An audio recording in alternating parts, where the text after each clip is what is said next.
Hello students, आपका स्वागत है हमारे YouTube channel English with Bhuvnesh.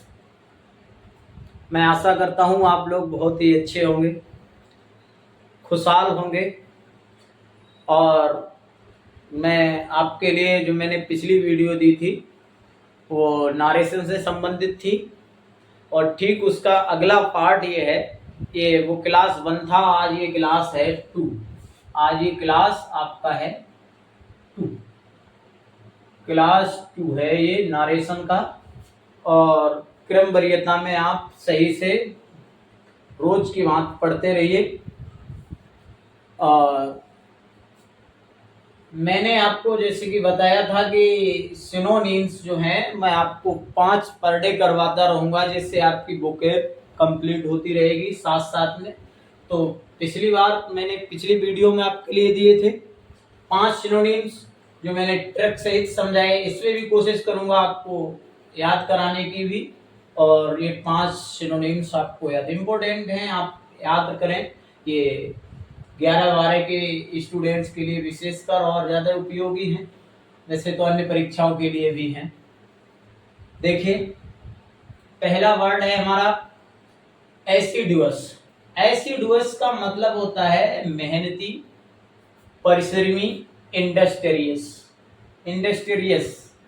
और जो है एसिडुअस को ट्रिक है याद करने की, एस यहाँ से याद करिए। एस का मतलब होता है गधा, और डुअस डू। तो इसके लिए दो, यानी गधा जो होते हैं वो कैसे होते हैं, मेहनती होते हैं, इंडस्ट्रियस होते हैं। तो एस से याद करें, एसिडुअस। यानी एस जो होते हैं वो कैसे होते हैं, मेहनती होते हैं, परिश्रमी होते हैं। दूसरा वर्ड है आपका, अगला वर्ड जो है वो है अर्केन। और अर्केन का मतलब होता है रहस्य, गुप्त, जिसका लिए सिनोनिम्स है सीक्रेट, हिडन। तो अर्केन को याद करें ट्रिक से। जैसे कि कोई बात गुप्त होती है तो उसे कान में कहना चाहिए, ये सिखाया गया।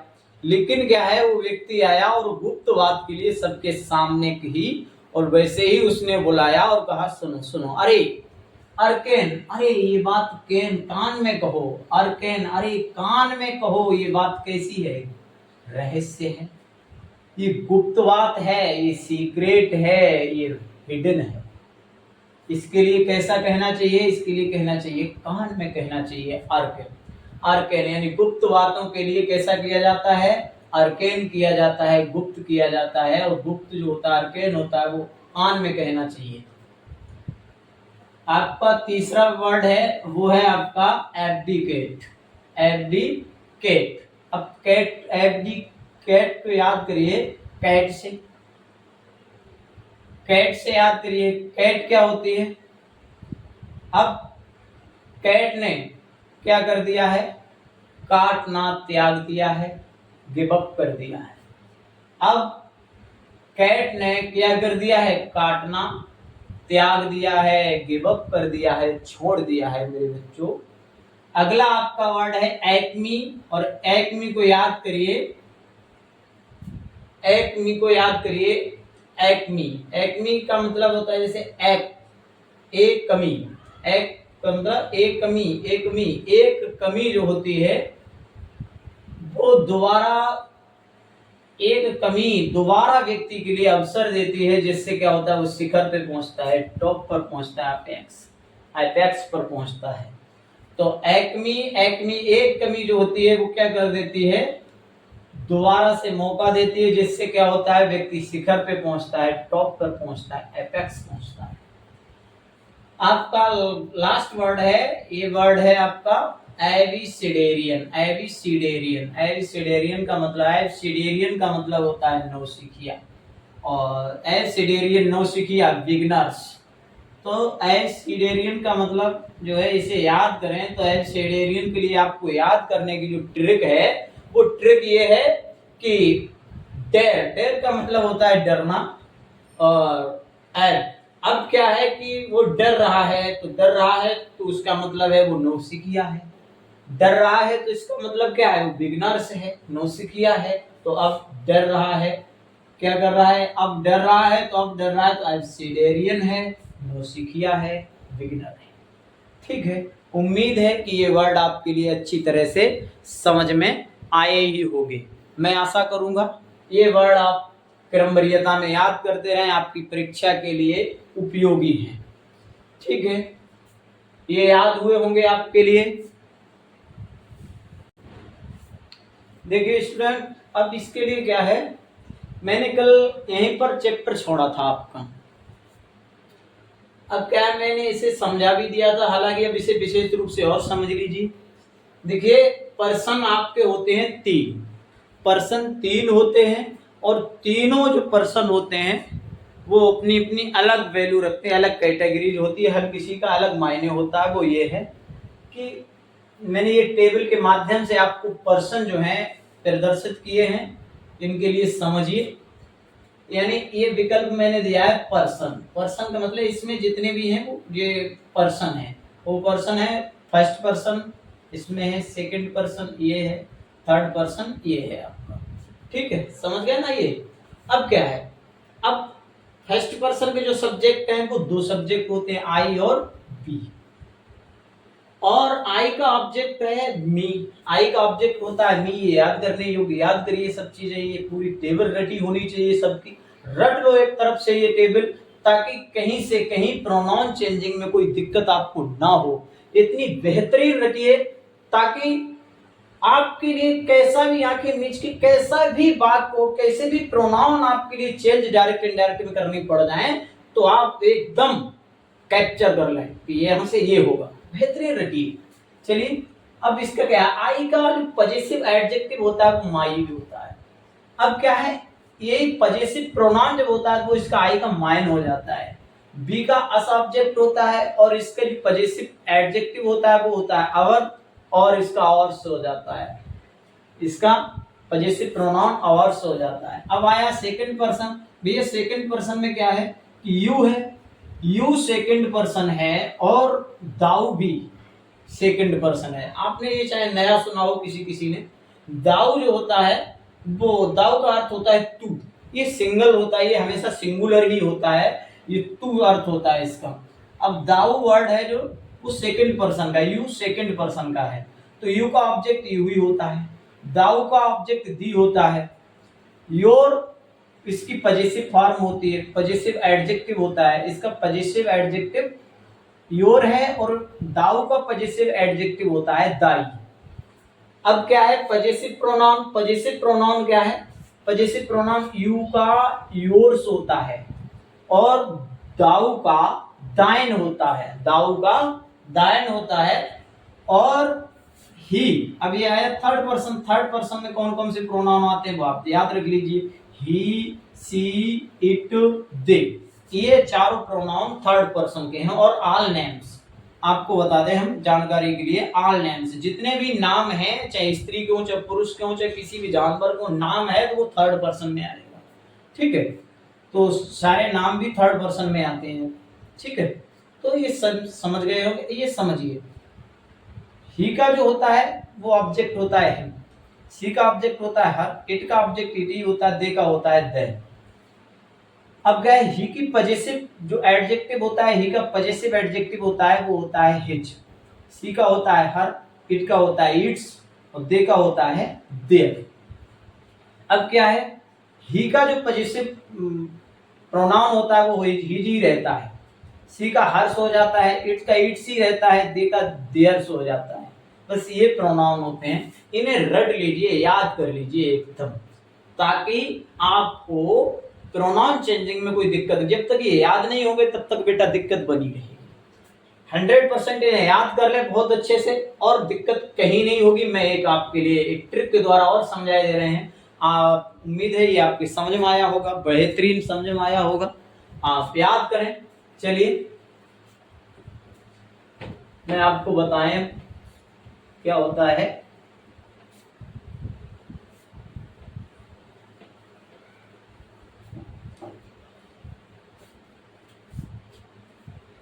ये है, आपने सुना होगा SON,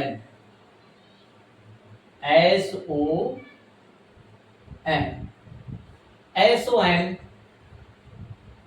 123 1 2 3 1 2 3। अब इसमें समझिए ये क्या है, आप इसे समझिए, बेहतरीन समझे, ठीक है। देखिए 1 का मतलब क्या होता है, 1 का मतलब होता है फर्स्ट पर्सन, 2 का मतलब सेकंड पर्सन और 3 का मतलब थर्ड पर्सन। अब क्या है कि रिपोर्टिंग जो वर्ब होती है, रिपोर्टिंग वर्ब बेटा, रिपोर्टिंग वर्ब, रिपोर्टिंग वर्ब में क्या होता है, एक सब्जेक्ट होता है प्लस वर्ब मिलेगी और प्लस ऑब्जेक्ट, दिया भी जाता है ना भी दिया जाता है कभी कभी। तो क्या है, इसको समझिए, रिपोर्टिंग वर्ब के फर्स्ट पर्सन अगर रिपोर्टेड स्पीच में दिया, रिपोर्टेड स्पीच में यही चीज होती है रिपोर्टेड स्पीच, तो रिपोर्टेड स्पीच हम शॉर्ट में लिखे देते हैं RS, रिपोर्टेड स्पीच के लिए क्या लिखे दे रहे हैं हम, शॉर्ट में RS। अब आप समझिए इसमें भी क्या होता है, सब्जेक्ट प्लस वर्ब होती है प्लस ऑब्जेक्ट होता है, अदर भी होता है प्लस अदर्स भी होता है, लेकिन उसे अभी वो तो जो उसमें कोई परिवर्तन नहीं होता है, कोई वर्ड होते हैं जो निकटतावर्ती बदल जाते हैं, बाकी कोई नहीं होता। आप समझिए इसमें ये क्या है बेटा। अब क्या है, हमें क्या करना है, जैसे फर्स्ट पर्सन अगर RS में यानी रिपोर्टेड स्पीच में RS में क्या दिया गया है, RS में दिया गया है फर्स्ट पर्सन, RS में कौन सा पर्सन दिया गया है, फर्स्ट पर्सन। RS के फर्स्ट पर्सन को RB के सब्जेक्ट के अनुसार बदलेंगे, RB के सब्जेक्ट के अनुसार बदलेंगे। तो S for subject, O for object और N for no change, N for no change. तो आप समझ रहे हैं, रिपोर्टेड स्पीच में अगर क्या दिया गया है, कहीं पर भी चाहे ऑब्जेक्ट में हो चाहे सब्जेक्ट में हो, फर्स्ट पर्सन दिया गया है और फर्स्ट पर्सन को हमेशा RB के यानी RB का मतलब रिपोर्टिंग वर्ब के सब्जेक्ट के ही अनुसार बदलेंगे, चाहे वो कुछ भी हो। और वैसे ही ये है आपका सेकंड पर्सन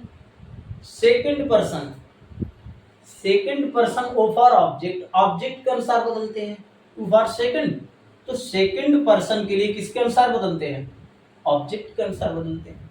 तो यहां से यहां तक इसमें कहीं भी क्या दिया गया हो, यहां से यहां तक कहीं भी सब्जेक्ट चाहे ऑब्जेक्ट कहीं भी क्या मिल जाए आपके लिए, सेकंड पर्सन इधर दिया गया हो, RS में सेकंड पर्सन है तो RS के सेकंड पर्सन को RB के ऑब्जेक्ट के अनुसार बदलेंगे। कभी कभी ऑब्जेक्ट दिया भी नहीं रहता, वो आगे हम समझा देंगे, नहीं दिया रहता है तो हम क्या करेंगे ये भी हम समझाने आगे समझाएंगे आपके लिए, कृपया समझे पहले इसे। तो इतना तो समझ में आ गया होगा बेटा कि RS में यानी रिपोर्टेड स्पीच में क्या दिया गया है, सेकंड पर्सन। तो सेकंड पर्सन को किसके अनुसार बदलते हैं भाई, सेकंड पर्सन को RB के ऑब्जेक्ट के अनुसार बदलेंगे, हमेशा ये ट्रिक है। तो और क्या है, अगर इतने एरिया में यानी सब्जेक्ट वाले में और ऑब्जेक्ट वाले एरिया में क्या दिया गया है थर्ड पर्सन, और थर्ड पर्सन दिया गया है तो थर्ड पर्सन 3 फॉर एन, ये क्या है कि मतलब थर्ड पर्सन के लिए नो चेंज करते हैं, कोई परिवर्तन नहीं करते हैं इसमें, थर्ड पर्सन में कोई चेंज ही नहीं होगा, किसी प्रकार का थर्ड पर्सन में कोई चेंज नहीं होता है। ये बात समझ में आई होगी आपकी, ठीक है, समझ गए ना बेटा, कोई दिक्कत, हाँ अगर दिक्कत हो तो बताना, आप लोग कमेंट बॉक्स में बताना, ठीक है। तो इसमें कोई दिक्कत नहीं है, आगे बढ़ा जाए तो आगे देखिए। अब हम आपको समझाएं, अगर रिपोर्टिंग वर्ब में ऑब्जेक्ट ना दिया जाए और फिर इधर क्या हो, सेकंड पर्सन हो RS में, तो सेकंड पर्सन को फिर क्या करें तो वो बताएंगे, अभी बताएंगे भैया, गौर रखें। देखिए ध्यान से पढ़ेंगे तो सब समझ में आएगा, पॉइंट टू पॉइंट पढ़ते रहिए, 100% हर चीज समझ में आएगी। यानी बात क्या है कि ये तो है आपका सब्जेक्ट प्लस वर्ब, प्लस आपके क्या है वर्ब, ठीक है, comma inverted comma subject plus verb plus object, ठीक है, प्लस अदर्स भी है मान लो या ना भी है, कोई दिक्कत ना, फुल स्टॉप और कॉमा क्लोज, ये है। अब क्या है, इधर क्या नहीं दिया गया है, ऑब्जेक्ट नहीं दिया गया है, वर्ब के बाद कोई ऑब्जेक्ट इधर है नहीं, और इधर मान लीजिए यहाँ पर आपका कौन सा पर्सन है, सेकंड पर्सन है, और तो आप कैसे बदलेंगे, यहाँ सेकंड पर्सन है तो भैया वही आपके लिए सूत्र सन बटे 123 ये भी चलता है, तो इसके लिए समझिए सेकंड पर्सन और ऑब्जेक्ट के अनुसार बदलिए, तो सेकंड पर्सन आपका यहाँ पर है और सेकंड पर्सन आपका है तो क्या होगा, दाऊ तो हो नहीं सकता है, क्योंकि वो तो गॉड के लिए अधिकांश विद्वांस बताते हैं कि वहां प्रयोग करना चाहिए, तो होता भी है, ये रियलिटी भी है। पर चलिए अब यहाँ पर यू है, सेकंड पर्सन में क्या है यू, अब यू के लिए किसके अनुसार बदलेंगे, ऑब्जेक्ट यहाँ दिया ही नहीं है, जब ऑब्जेक्ट नहीं दिया जाता है तो ये स्थिति होती है कि हम यहाँ पर ऑब्जेक्ट मानेंगे यहाँ के सब्जेक्ट के अनुसार। अब सब्जेक्ट कौन सा, अगर सब्जेक्ट यहाँ का फर्स्ट पर्सन है, यहाँ का अगर सब्जेक्ट कौन सा है, फर्स्ट पर्सन है आई, तो ये तो है वर्ब, और यहाँ पर जो हम ऑब्जेक्ट मानेंगे वो ऑब्जेक्ट हमारा होगा थर्ड पर्सन का। यहाँ पर हम ऑब्जेक्ट मानेंगे तो कौन सा ऑब्जेक्ट मानेंगे, थर्ड पर्सन का मानेंगे, क्योंकि फर्स्ट पर्सन तो यहाँ दिया गया है, तो यहाँ थर्ड पर्सन का मानेंगे, तो हम दैट लगा करके और यू के लिए किसमें बदलेंगे, थर्ड पर्सन और सिंगुलर मानेंगे, क्योंकि यहाँ पर हम हिम मान लेंगे और हिम मान लेंगे। अब कोई कह भी तो ये भी सकता है कि सर सी भी हो सकता, हर भी हो सकता है, हाँ हो सकता है, पर देखो हम मानेंगे ना, तो हम क्यों माने कि स्त्री है, हम पुरुष को ही ना मानेंगे, तो अगर हम माने तो स्त्री को नहीं अज्ञात में हम स्त्री को नहीं मान सकते हैं, पुरुषों को ही मान सकते हैं, ठीक है। तो यहाँ थर्ड पर्सन है तो ऑब्जेक्ट का अब यहाँ पर क्या आ जाएगा, तो हमें यहाँ पर ही लेना पड़ेगा, इनके अनुसार यहाँ क्या आ जाएगा, ही आ जाएगा, ठीक है, क्योंकि वजह ये क्योंकि यहाँ पर है यू क्या है, सब्जेक्ट है, तो यहाँ पर यू सब्जेक्ट है तो यहाँ पर भी हमें प्रोनाउन सब्जेक्ट ही रखना पड़ेगा, तो ही का जो हिम है वो हिम है आपका ऑब्जेक्ट, और हिम का सब्जेक्ट जो होता है वो होता है ही, इसलिए यहाँ पर ही रहे, ठीक है। और बाकी जो भी टेंस परिवर्तन होगी तो टेंस परिवर्तन कर दीजिए आप, आपका ये चेंज हो जाएगा। ये समझ में आई है बात आपके। चलिए मैं एक एग्जाम्पल देके आपको बताए दे रहा हूँ, ठीक है ना, एग्जाम्पल दे रहा हूँ, जैसे father said, comma inverted comma, you are very naughty boy। अब आप समझिए इसमें फादर सेड,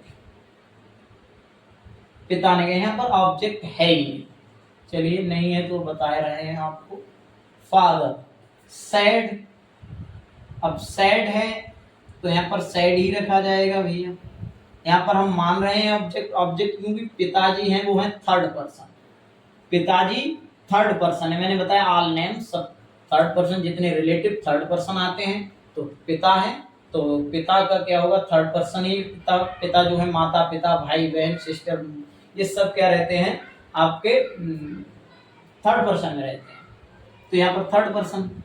अब क्या है, मैंने यहाँ पर जो माना है वो मानेंगे क्या, तो यहाँ अगर थर्ड पर्सन है तो हमें ऑब्जेक्ट यहाँ माने पड़ेगा फर्स्ट पर्सन का, और इधर अगर फर्स्ट पर्सन है तो यहाँ ऑब्जेक्ट मानना पड़ेगा हमें थर्ड पर्सन का, ठीक है ना। तो यही चीज होती है समझने के लिए, और कुछ नहीं है, बाकी बड़ा सरल है, पर आप समझिए इसके लिए।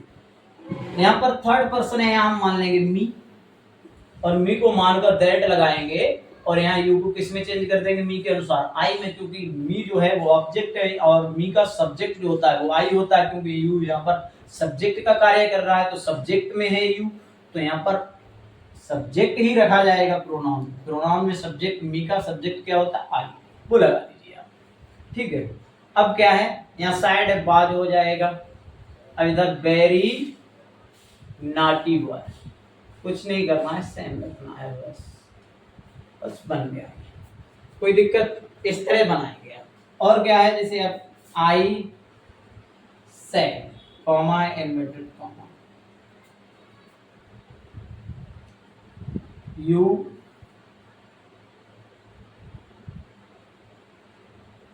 R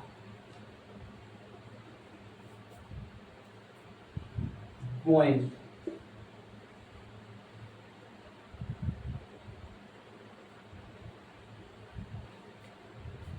comma close. अब आप समझिए, इसमें क्या है, ऑब्जेक्ट इधर नहीं है, भी रिपोर्टिंग वर्ब का ऑब्जेक्ट है नहीं, और इधर कौन सा पर्सन है, फर्स्ट पर्सन है, इधर सेकंड पर्सन है, तो हम क्या करेंगे, आई, आई तो यहाँ रखेंगे सेड।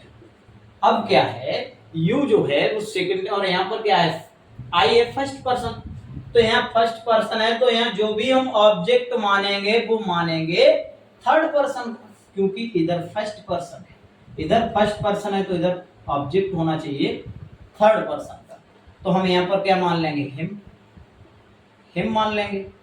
और हिम जब मानेंगे तो यू जो है ना, वो यू हिम के अनुसार बदलेगा, तो दैट लगाने के बाद में हो जाएगा यू का ही। और ये टेंस बदल दीजिए, भी टेंस बदलेगा क्योंकि रिपोर्टिंग वर्ब क्या है, पास्ट में है, रिपोर्टिंग वर्ब पास्ट में है, तो टेंस बदला जाएगा, तो ये हो जाएगा वॉच, गोइंग का गोइंग ही रहेगा, to market.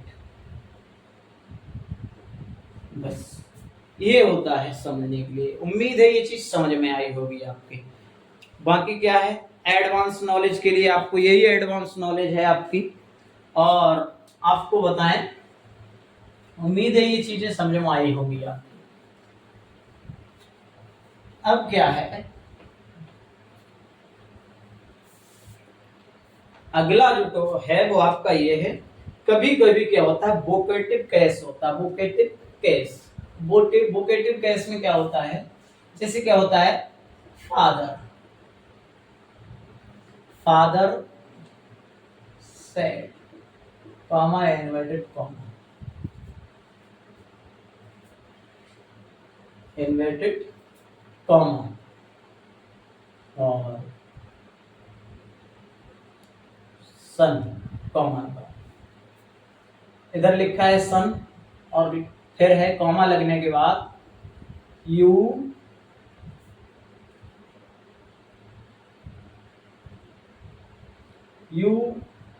Can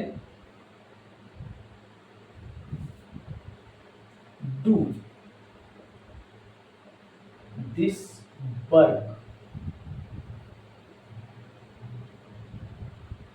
easily, comma close.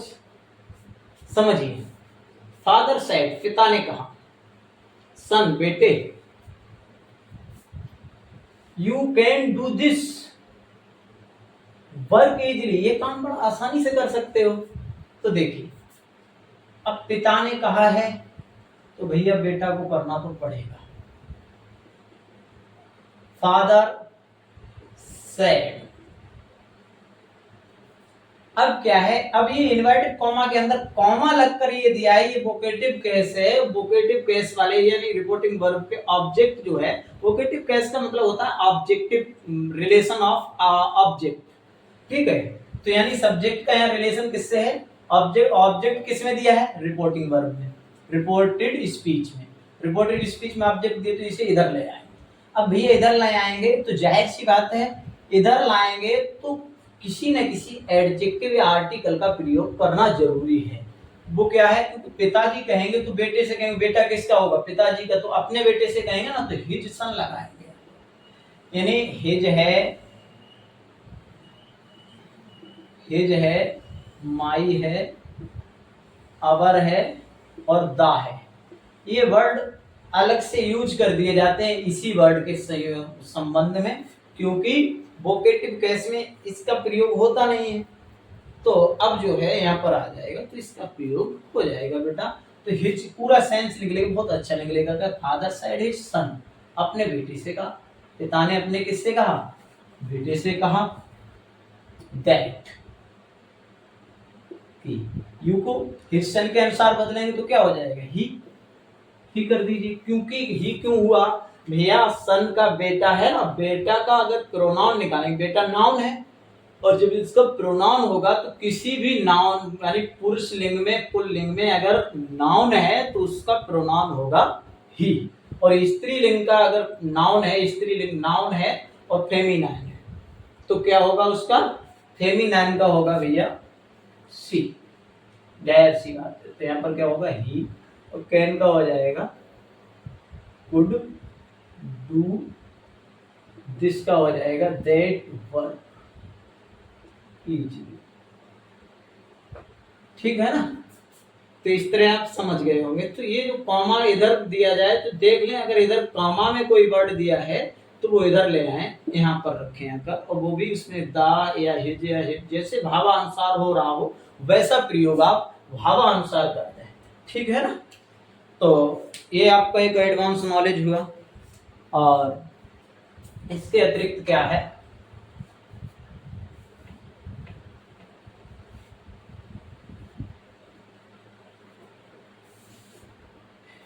इसके अतिरिक्त क्या है, कभी कभी वाक्यों में क्या दिया जाता है कि जैसे कन्फेस है, कन्फेस है, एक्सेप्ट है,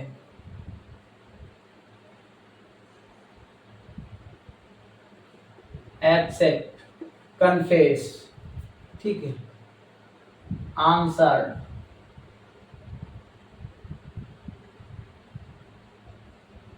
आंसर,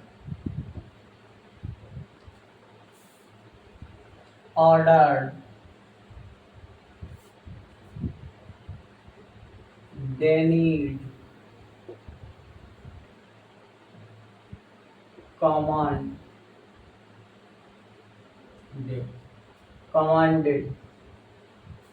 ऐसे वर्डों का अगर यूज करें असर्टिव वाक्यों, असर्टिव वाक्यों किसके स्थान पर, सेड के जगह पे आता है टोल्ड, और टोल्ड ना करके भावानुसार कोई बात स्वीकारी जाती है, एक्सेप्ट, कन्फेस, ये आंसर्ड जवाब देना होता है, ऑर्डर मना करने को, डिनीड नकारात्मक आंसर के लिए, और कमांड, ये चीजें मतलब प्रयोग कर दें तो और अच्छा रहता है।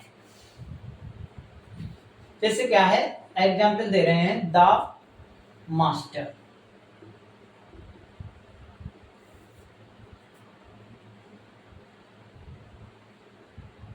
The master, sorry the servant said, the servant said, comma, inverted comma, yes, I have broken the jug, comma, close। अब आप समझिए इसमें बेटा कि सर्वेंट ने कहा यस, हाँ मैंने जग तोड़ा है, तो भाई जाहिर सी बात अगर यस लगी तो एक्सेप्ट कर दी, उसने स्वीकारी है ये बात उसने स्वीकार की है, तो स्वीकारने के लिए आप जाहिर सी बात है साइड टोल्ड ना करके हटा करके, साइड को हटा करके या टोल्ड को स्थान पर क्या लिखें, फिर आप लिखते हैं एक्सेप्टेड, एक्सेप्टेड, accepted that, नौकर के अनुसार आई है फर्स्ट पर्सन है, फर्स्ट पर्सन को बदलो सब्जेक्ट का, मतलब सब्जेक्ट नौकर है और नौकर का जो प्रोनाउन होगा ना वो होगा ही, तो यहाँ पर क्या लिख देंगे ही। ठीक है, और क्या हो जाएगा फिर इधर हेड हो जाएगा बेटा, और हेड, हेड को हमेशा किसमें बदल देते हैं, हेड ब्रोकन दिया ही है, दोनों के साथ वर्ब की, हैज के हेड के भी साथ वर्ब की थर्ड बार, इसके भी साथ वर्ब की थर्ड बार, द जल। ठीक है ना, ये चीज समझ में आ गई होगी ना आपके। ये एडवांस चीज है, आप भावानुसार आप उसका प्रयोग कर सकते हैं। ठीक है ना। अब क्या है, मैं आपको अगला बताएं।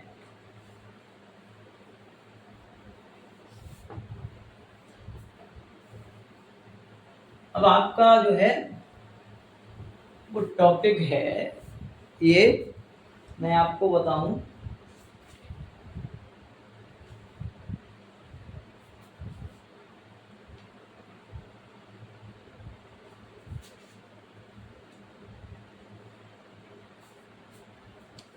देखिए होता क्या है, जैसे बी है,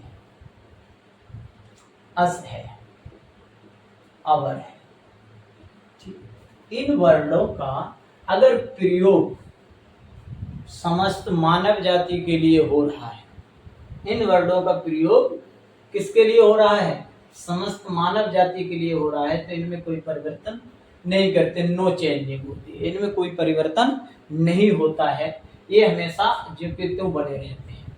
एग्जाम्पल के लिए आपको बता दें, जैसे क्या है,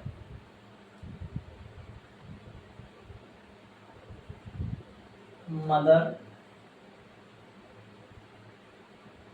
सेड, माता ने कहा, comma inverted comma,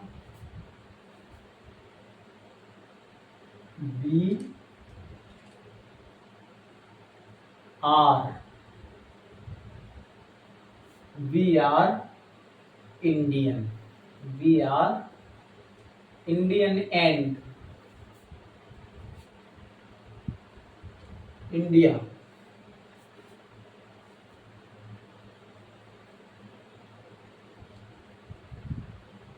is our country,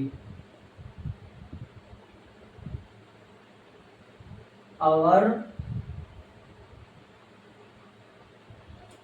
country। अब क्या है कि देखिए, मदर सेड और मदर सेड, दैट कर दीजिए, बस ज्यों का त्यों सेम रहेगा, ये उतार दीजिए, कॉमा इन्वर्टेड कॉमा, दैट से हटा दीजिए, कुछ बदलेगा ही नहीं इसमें। जैसे क्या है, the hermit, the hermit said, comma inverted comma, साधु ने कहा, बी आर आल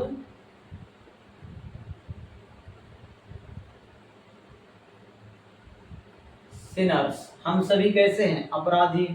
तो बी जो है वो ये साधा यानी यूनिवर्सल ट्रुथ भी है, और ये मानव जाति के लिए भी प्रयोग हुआ है, तो इसमें कोई परिवर्तन नहीं करेंगे। यहाँ यूनिवर्सल ट्रुथ होता है, वहां कोई चेंज ही नहीं होता है। तो द हेरमिट सेड दैट, और बाकी का जो त्यों आ जाएगा, कुछ नहीं बदलेगा। दैट से कॉमा इन्वर्टेड कॉमा केवल हटाइए। ठीक है। अब क्या है आपका, और भी आपके लिए मैं समझाऊंगा भी क्या है, स्पेक्टिकल्स क्या है।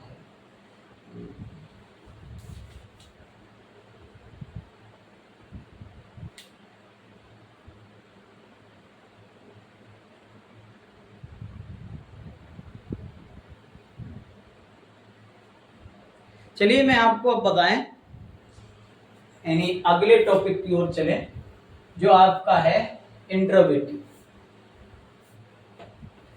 इंट्रोगेटिव है आपका, मैं आपको वो समझाऊंगा। कोई दिक्कत हो किसी भी तरह की तो मुझसे आप पूछ लीजिए। अगला आपका टॉपिक है वो है आपका इंट्रोगेटिव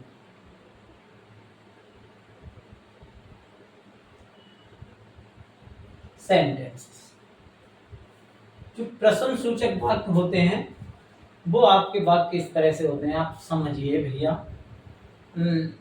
इनकी पहचान क्या होती है, पहचान ये होती है एंड, अंत में इनके क्या होता है, क्वेश्चन मार्क, ये मार्क लगा होगा, इस मार्क को आप जानते हैं। और ये टू टाइप्स होते हैं, टू टाइप्स होते हैं। यानी एक के लिए बोलते हैं फर्स्ट टाइप, एक के लिए बोलते हैं फर्स्ट टाइप और दूसरे के लिए बोलते हैं सेकंड टाइप, यानी सेकंड टाइप, फर्स्ट टाइप और सेकंड टाइप। फर्स्ट टाइप क्या होता है, ये हमेशा एक्सिलरीज वर्ब से मतलब आरंभ होता है, एक्सिलरीज वर्ब से आरंभ होता है, एक्सिलरीज वर्ब, इसके लिए हेल्पिंग वर्ब भी कहा जाता है, एक्सिलरीज वर्ब के लिए भी हेल्पिंग वर्ब भी कहा जाता है। इन क्रियाओं से ये होते हैं, जैसे आपको बता दें, इज है, आर है, एम है, वाज है, वर है, हैव है, हैज है, हैव है, हैड है, ये सब इन्हीं हेल्प, डू या डज है, डिड है, इन्हीं सारी क्रियाओं से ये चीज फर्स्ट वाला आरंभ होता है। और जहाँ हेल्पिंग वर्ब यस और नो में मिलता है आपके लिए, इसका जवाब क्या मिलता है, यस में और नो में मिलता है। तो यस नो में जवाब मिलता है आपके लिए, तो ये आपका कौन सा फर्स्ट टाइप इंट्रोगेटिव है। और सेकंड टाइप जो होता है वो होता है आपका WH से आरंभ। किससे आरंभ होता है, WH से आरंभ होता है। WH का मतलब है क्वेश्चन वर्ड आपसे आरंभ होगा, QW कह लीजिए, इसके लिए QW भी बोल देते हैं। QW का मतलब स्पष्ट होता है, क्वेश्चन वर्ड। इसका SW का मतलब भी क्वेश्चन वाले वर्ड होते हैं, ठीक है। तो इनसे आरंभ होता है। तो ये टू टाइप्स होता है इनके, यानी फर्स्ट टाइप दिख जाए तो आपको क्या करना है कंजक्शन के लिए, क्या नहीं करना है, ये मैं आपके लिए अब नेक्स्ट वीडियो में बताएंगे। थोड़ा शॉर्ट है, अगला यही टॉपिक है, मैंने आपको बता दिया इंट्रोगेटिव, मैं आपको नेक्स्ट वीडियो में समझाऊंगा।